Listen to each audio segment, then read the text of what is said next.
Hello বন্ধুরা, কেমন আছেন সবাই? আশা করি সকলে ভালো আছেন।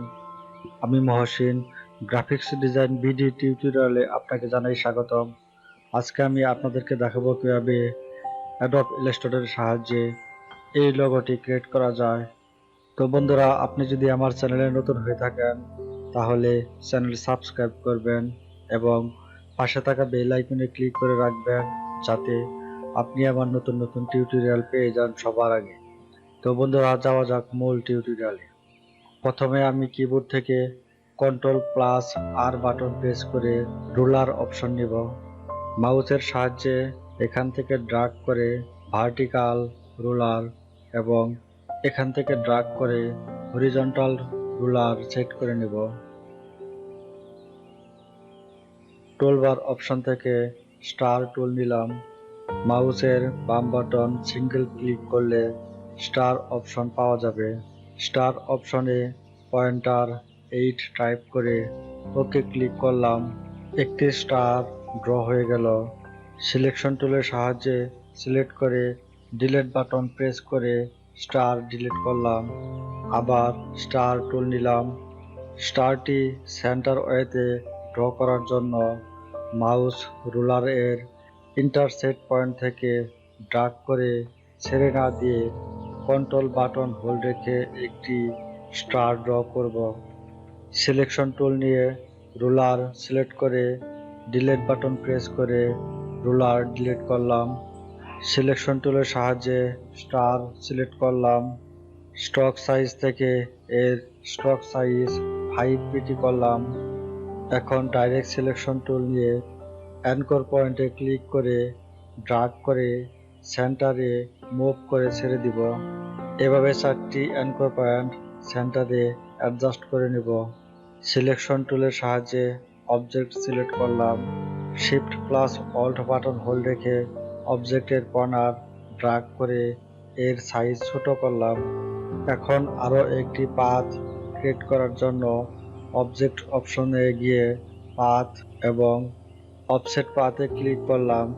অফসেট পাথ অপশনে প্রিভিউ টিক মার্ক থাকা অবস্থায় অফসেট 22px এবং মিটার লিমিট 5 করে ওকে ক্লিক করলাম। এখন লোগোটির সাইজ নির্ধারণ করার জন্য রেক্টেঙ্গেল টুল নিলাম। লোগোটির সেন্টার পয়েন্ট থেকে মাউস ড্র্যাগ করে Shift+Alt বাটন হোল্ড রেখে সমান করে রেক্টেঙ্গেল ড্র করলাম। মাঝের অবজেক্ট সিলেক্ট করে উইন্ডো অপশন থেকে স্ট্রোক সিলেক্ট করলাম। স্ট্রোক অপশনে কর্নার রাউন্ড জয়েন্টে সিলেক্ট করলাম। সিলেকশন টুলের সাহায্যে সমস্ত অবজেক্ট সিলেক্ট করলাম। শেপ বোল্ডার টুল নিলাম। কিবোর্ড থেকে অল্ট বাটন হোল্ড রেখে মাউসের মাইনাস চিহ্ন থাকা অবস্থায় মাউস ড্র্যাগ করে লোগোটির অপ্রয়োজনীয় অংশ কেটে নিব। অর্থাৎ যে অংশ কাটা প্রয়োজন তার উপর মাউস ড্র্যাগ করে কেটে ফেলব। তবে অবশ্যই অবজেক্ট কাটার জন্য অল্ট বাটন হোল্ড রাখা আবশ্যক। মাঝের অংশ সিলেক্ট করে এর ফিল কালার হোয়াইট দিলাম। আবার বাহিরের অংশ সিলেক্ট করে এর ফিল কালার দিলাম।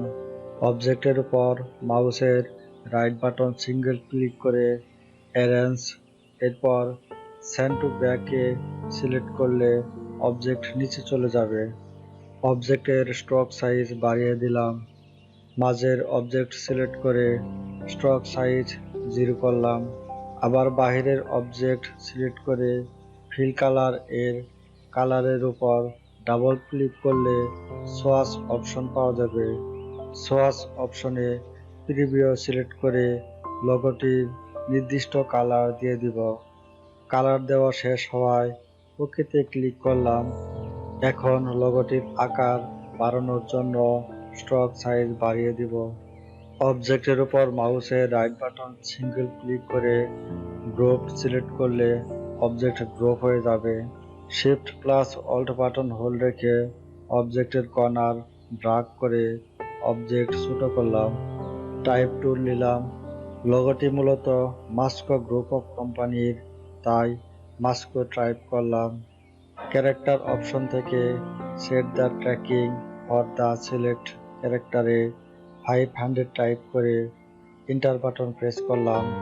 এভাবে আমরা সহজেই মাস্কো গ্রুপের লোগো ডিজাইন করে নিতে পারি। তো বন্ধুরা, আমার টিউটোরিয়াল যদি ভালো লাগে তাহলে ভিডিও লাইক করবেন। টিউটোরিয়াল বুঝতে যদি কোনো সমস্যা হয় তাহলে কমেন্ট বক্সে কমেন্ট করে জানাবেন। আমার পরবর্তী টিউটোরিয়াল দেখার আমন্ত্রণ রইল। ধন্যবাদ সবাইকে।